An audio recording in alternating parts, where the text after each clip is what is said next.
الحمدللہ قرآن پاک اللہ تعالیٰ کا پاکیزہ کلام، دلوں کو چھو لینے والا کلام، اس کا ترجمہ بھی نرالا، اس کی تفسیر بھی نرالی، اور قرآن پاک خود بھی نرالا ہے۔ اللہ تعالیٰ کا کلام ہے، اس رب کا کلام ہے جس سے ہمیں محبت ہے اور ہونی بھی چاہیے۔ نبی کریم صلی اللہ علیہ وسلم کا فرمان عالی شان ہے، مجھ پر درود پڑھو اللہ تم پر رحمت بھیجے گا۔ صلو علی الحبیب صلی اللہ تعالیٰ علی محمد صلی اللہ علیہ وسلم۔ پچھلے پروگرام میں سورہ فاتحہ کی 3 آیتوں کے متعلق کچھ بات کی تھی، اور اس سے پہلے قرآن کے فضائل وغیرہ پر بھی کچھ باتیں ہم نے سنی تھی۔ آیت نمبر 4 سے اپنے پروگرام کو مزید آگے لے کر چلتے ہیں۔ اللہ تبارک و تعالی ارشاد فرماتا ہے سورہ فاتحہ کی آیت نمبر 4، اِيَّاكَ نَعْبُدُ وَإِيَّاكَ نَسْتَعِينُ۔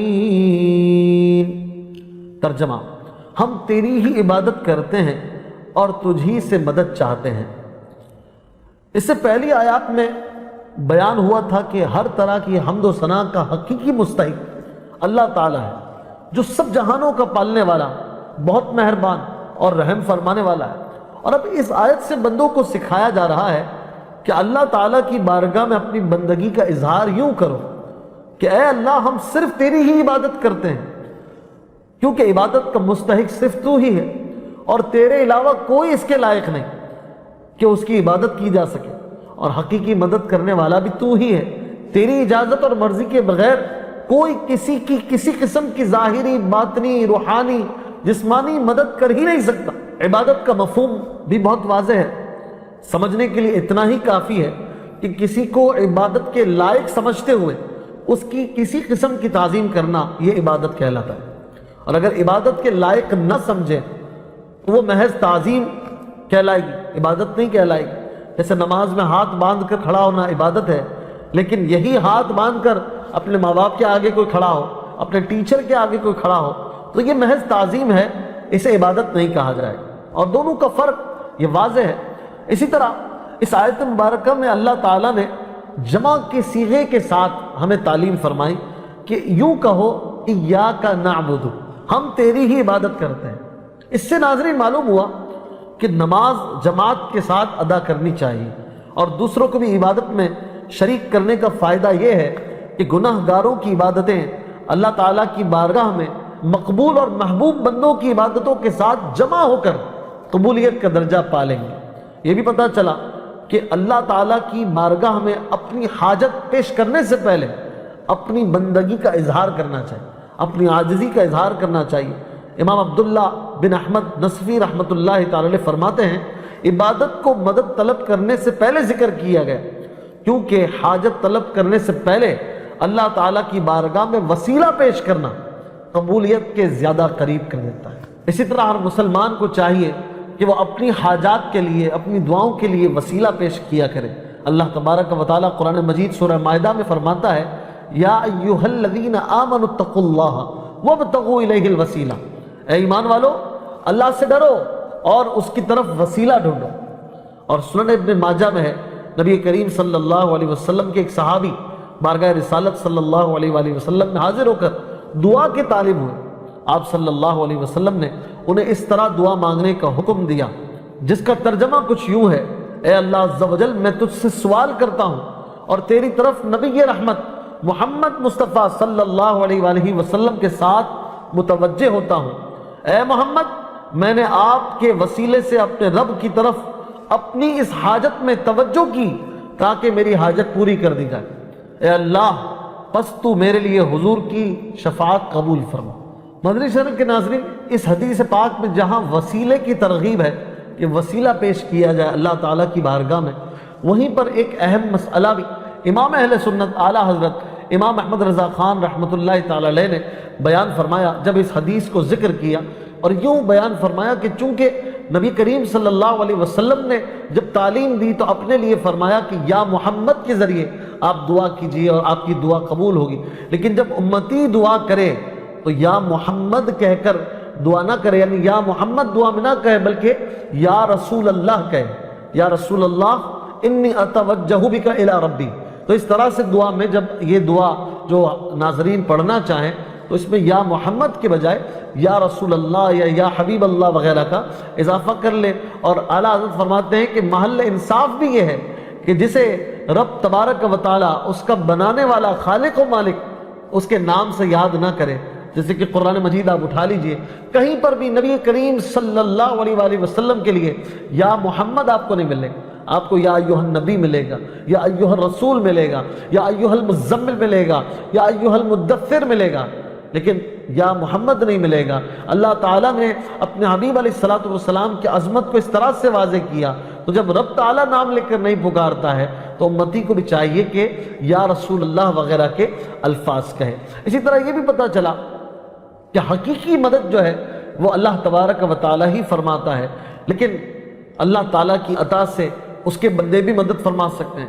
حقیقی مدد طلب کرنے سے مراد یہ ہے کہ جس سے مدد طلب کی جائے اس سے بالذات قادر، مستقل مالک اور غنی بے نیاز جانا جائے، وہ اللہ تعالیٰ کی عطا کے بغیر خود اپنی ذات سے اس کام یعنی مدد کرنے کی قدرت رکھتا ہے، یہ مانا جائے۔ اللہ تعالیٰ کے علاوہ کسی اور کے بارے میں عقیدہ رکھنا ہر مسلمان کے نزدیک شرک ہے، اور کوئی مسلمان اللہ تعالیٰ کے علاوہ کسی اور کے بارے میں ایسا عقیدہ نہیں رکھتا۔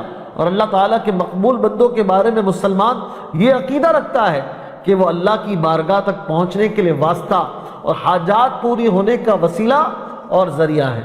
تو جس طرح حقیقی وجود کہ کسی کے پیدا کیے بغیر خود اپنی ذات سے موجود ہونا اللہ تعالیٰ کے لیے خاص ہے، اس کے باوجود کسی کو موجود کہنا اس وقت تک شرک نہیں جب تک وہی حقیقی وجود مراد نہ لیا جائے۔ یوں ہی حقیقی علم کہ کسی کی عطا کے بغیر خود اپنی ذات سے ہو، اور حقیقی تعلیم کہ کسی چیز کی محتاجی کے بغیر از خود کسی کو سکھانا اللہ تعالیٰ کے لیے خاص ہے، اس کے باوجود دوسرے کو عالم کہنا یا اس سے علم طلب کرنا اس وقت تک شرک نہیں جب تک وہی اصلی معنی مقصود نہ ہو۔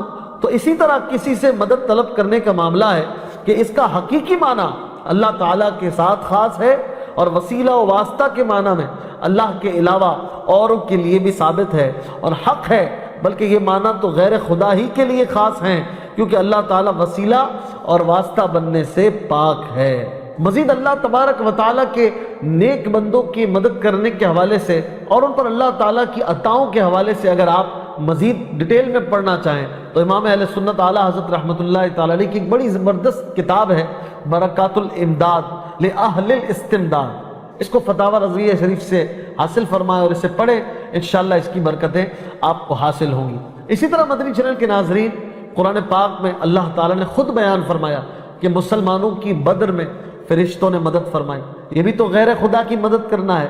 اسی طرح نبی کریم صلی اللہ تعالیٰ علیہ وسلم نے کئی بار اپنے صحابہ کی ایسی امداد فرمائی، ان کی دستگیری فرمائی کہ ہر واقعہ جو ہے وہ ہمارے ایمان کو تازگی بخشتا ہے۔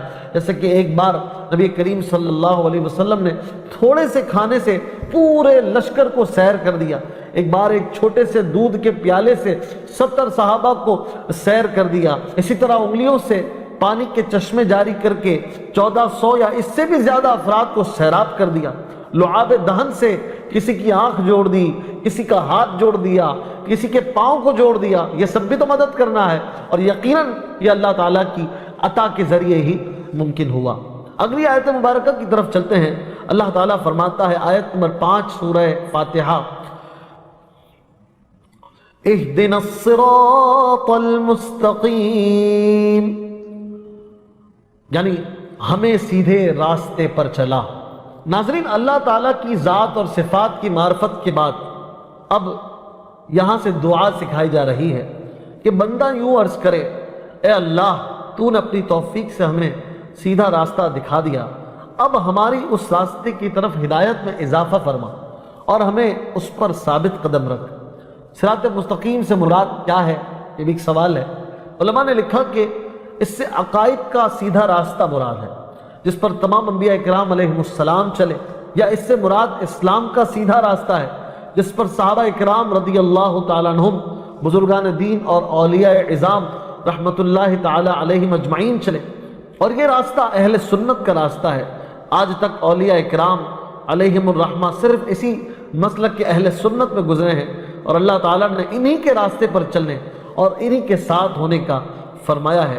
چنانچہ اللہ تعالیٰ سورہ توبہ میں ارشاد فرماتا ہے یا ایھا الذین آمنوا اتقوا اللہ وکونوا مع الصادقین، اے ایمان والو اللہ سے ڈرو اور سچوں کے ساتھ ہو جاؤ۔ حضرت انس رضی اللہ تعالیٰ عنہ سے روایت ہے، نبی کریم صلی اللہ علیہ وسلم نے فرمایا بے شک میری امت کبھی گمراہی پر جمع نہ ہوگی، اور جب تم لوگوں میں اختلاف دیکھو تو تم پر لازم ہے کہ مسلمانوں کے بڑے گروہ کے ساتھ ہو جاؤ۔ ناظرین، ہدایت حاصل کرنے کے چند ذرائع بھی ہوتے ہیں، بندہ کس طرح ہدایت حاصل کرتا ہے۔ اللہ تعالیٰ نے یہ ذرائع انسان کو عطا فرمائے ہیں۔ ایک تو انسان ظاہری باطنی صلاحیتوں سے ہدایت تک پہنچتا ہے۔ آسمانوں زمینوں میں اللہ تعالیٰ کی قدرت وحدانیت پر دلالت کرنے والی چیزوں پر غور و فکر کر کے انسان اللہ تعالیٰ کی ہدایت تک پہنچتا ہے۔ اللہ کی نازل کردہ کتابوں کے ذریعے بندہ ہدایت تک پہنچتا ہے، جیسا کہ قرآن مجید ہے، اور اللہ تعالیٰ کے خاص بندوں کے ذریعے بھی بندہ ہدایت تک پہنچتا ہے، جیسا کہ نبی کریم صلی اللہ علیہ وسلم کی ذات ہے، آپ کے صحابہ کی ذات ہے، اور اولیاء اکرام کی ذات ہے۔ اسی طرح اس آیت سے تین باتیں معلوم ہوئیں۔ ایک تو یہ کہ ہر مسلمان کو سیدھے راستے پر ثابت قدمی کی دعا مانگنی چاہیے، کیونکہ سیدھا راستہ منزل مقصود تک پہنچا دیتا ہے اور ٹیڑھا راستہ مقصود تک نہیں پہنچاتا۔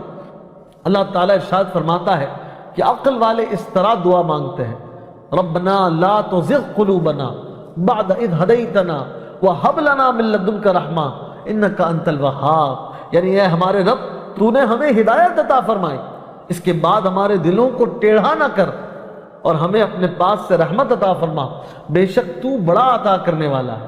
حضرت انس رضی اللہ تعالیٰ عنہ فرماتے ہیں نبی کریم صلی اللہ علیہ وآلہ وسلم کثرت سے یہ دعا فرمایا کرتے تھے، یا مقلب القلوب ثبت قلبی علی دینک، اے دلوں کو پھیرنے والے میرے دل کو اپنے دین پر ثابت قدمی عطا فرما۔ تو میں نے عرض کیا رسول اللہ صلی اللہ علیہ وآلہ وسلم، ہم آپ پر اور جو کچھ آپ لائے ہیں اس پر ایمان رکھتے ہیں، تو آپ کو ہمارے بارے میں کوئی خوف ہے؟ حضور صلی اللہ علیہ وآلہ وسلم نے ارشاد فرمایا، ہاں بے شک دل اللہ تعالیٰ کی شان کے لائق اس کی انگلیوں میں سے دو انگلیوں کے درمیان ہے، وہ جیسے چاہتا ہے انہیں پھیر دیتا ہے، دل بدل جاتا ہے۔ لہذا ہر بندے کو ڈرنا چاہیے اور ہدایت پر ثابت قدمی کی دعا مانگتے رہنا چاہیے۔ اس آیت سے یہ بھی پتہ چلا ناظرین کہ عبادت کرنے کے بعد بندے کو دعا میں مشغول ہونا چاہیے۔ پہلے رحمانیت کا، رحیمیت کا ذکر ہوا، پھر اس کی عبادت کا ذکر ہوا سورہ فاتحہ میں، اور پھر ہدایت کا اور دعاؤں کا ذکر ہے، یعنی کہ عبادت کے بعد بندے کو دعا میں لگنا چاہیے۔ پھر یہ بھی پتہ چلا کہ صرف اپنے لیے دعا نہیں مانگنی چاہیے، بلکہ سب مسلمانوں کے لیے دعا مانگنی چاہیے، کہ اس طرح زیادہ دعا قبول ہوتی ہے۔ اس آیت میں یہ نہیں کہتا بندہ کہ یا اللہ مجھے ہدایت پر چلا، سب کے لیے کہتا ہے یا اللہ ہمیں ہدایت پر چلا، اہدنا، ہم سب کو ہدایت پر چلا، یہ ہے سب کے لیے دعا مانگنا۔ تو بندہ جب بھی دعا کرے اپنے دوسرے مسلمان بھائیوں کو نہ بھولا کرے۔ آگے ارشاد فرمایا، صراط الذین انعمت علیہم غیر المغضوب علیہم ولا الضالین۔ ترجمہ، ان لوگوں کا راستہ جن پر تو نے احسان کیا، نہ کہ ان کا راستہ جن پر غضب ہوا اور نہ بہکے ہوں کا۔ مدنی چینل کے ناظرین، صراط الذین انعمت علیہم، ان کا راستہ جن پر اللہ تعالیٰ نے احسان کیا، یہ جو بات ہے یہ پچھلی آیت کی تفسیر ہے کہ صراط مستقیم کی بات ہو رہی تھی، تو اس سے کن کا راستہ مراد ہے، کن کا سیدھا راستہ؟ پتہ چلا اگلے جملے میں کہ ان کا راستہ جن پر اللہ تعالیٰ نے احسان اور انعام فرمائے، اور جن لوگوں پر اللہ تعالیٰ نے اپنا فضل و احسان فرمایا ہے ان کے بارے میں اللہ تعالیٰ ارشاد فرماتا ہے، وَمَن يُطِعِ اللَّهَ وَالرَّسُولَ فَأُولَٰئِكَ مَعَ الَّذِينَ أَنْعَمَ اللَّهُ عَلَيْهِمْ، اور جو اللہ اور رسول کی اطاعت کرے تو وہ ان لوگوں کے ساتھ ہوں گے جن پر اللہ نے فضل کیا۔ کون ہے وہ جن پر اللہ نے فضل کیا؟ مزید اللہ فرماتا ہے، من النبیین والصدیقین والشہداء والصالحین وحسن اولئک رفیقا، یعنی انبیاء اور صدیقین اور شہداء اور صالحین، اور یہ کتنے اچھے ساتھی ہیں۔ سبحان اللہ۔ اس آیت سے دو باتیں معلوم ہوئی۔ نمبر ایک، جن امور پر بزرگان دین کا عمل رہا ہو وہ صراط مستقیم میں داخل ہے، اور نمبر 2، امام فخر الدین رازی رحمۃ اللہ تعالی علیہ فرماتے ہیں، بعض مفسرین نے فرمایا کہ اہدنا الصراط المستقیم کہ بعض صراط الذین انعمت علیہم کو ذکر کرنا اس بات کی دلیل ہے کہ مرید ہدایت اور مکاشفہ کے مقامات تک اسی صورت میں پہنچ سکتا ہے جب وہ کسی ایسے کامل پیر کی پیروی کرے جو درست راستے کی طرف اس کی رہنمائی کرتا ہو، غلطیوں اور گمراہیوں سے اسے بچائے، کیونکہ اکثر لوگوں پر نقص غالب ہے اور ان کی عقلیں حق کو سمجھنے، صحیح اور غلط میں امتیاز کرنے سے قاصر ہیں۔ تو ایک ایسے کامل شخص کا ہونا ضروری ہے جس کی ناقص شخص پیروی کرے، جہاں تک کہ اس کامل شخص کی عقل کے نور سے اس ناقص شخص کی عقل بھی مضبوط ہو جائے، تو اس صورت میں وہ سعادتوں کے درجات اور کمالات کی بلندیوں تک پہنچ سکتا ہے۔ سبحان اللہ۔ مزید اللہ پاک نے فرمایا غیر المغضوب علیہم ولا الضالین، یعنی ان کے راستے پر نہ چلا جن پر غضب ہوا یا جو بہک گئے۔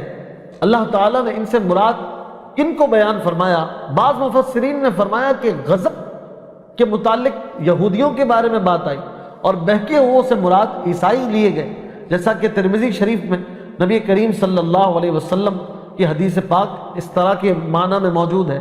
اور امام فخر الدین رازی رحمۃ اللہ تعالی علیہ نے یہ بھی لکھا ہے کہ جن پر غضب ہوا ان سے مراد بد عمل ہیں اور بہکے ہوئے سے مراد بد عقیدہ لوگ ہیں۔ ہر مسلمان کو چاہیے کہ وہ عقائد، اعمال، سیرت، صورت ہر اعتبار سے تمام کفار سے الگ رہے، نہ ان کے طور طریقے اپنائے اور نہ ہی ان کے رسم و رواج اور فیشن اختیار کرے، اور ان کی دوستیوں اور صحبتوں سے دور رہتے ہوئے اپنے آپ کو قرآن و سنت کے سانچے میں ڈھالے اور اپنے لیے اسی کو دونوں جہانوں کی سعادت تصور کرے۔